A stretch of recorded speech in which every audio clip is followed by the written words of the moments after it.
আমি এরকম কি করে করতে পারলাম?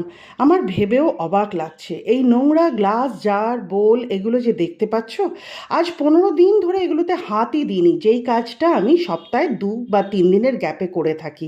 তো এই নোংরা হওয়া তো স্বাভাবিক। আমি খালি বাহানা খুঁজেছি। গরম, আজ রান্না বেশি আছে, কাজের চাপ আছে। তবে আজ আর কোনো বাহানা নয়।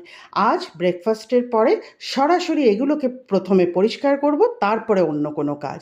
তাই সবথেকে প্রথমে কিচেন টাওয়েলগুলোকে ভালোভাবে সার্ফ এবং গরম জল দিয়ে ধুয়েছি। আর জানো, শুধু 2টো টাওয়েল নয়, 4টে টাওয়েল নোংরা হয়ে গেছিলো। হবে না কেন? 15 দিন ধরে তো হাতই পড়েনি, যেই কাজটা সপ্তাহে 2 থেকে 3 দিনের মধ্যে করি।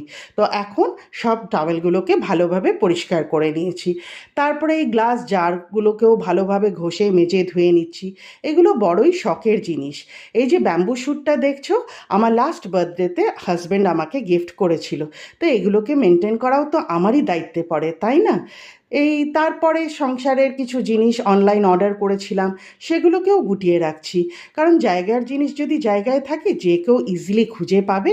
আর ছোট্ট জায়গা হলেও বাড়িটা কিন্তু বেশ অর্গানাইজড মনে হবে। আর পরিষ্কার পরিচ্ছন্ন অর্গানাইজড বাড়িতেই তো পজিটিভিটির ফিল হয়। কি ঠিক বললাম তো? ভিডিওতে কিন্তু লাইক চাইই চাই।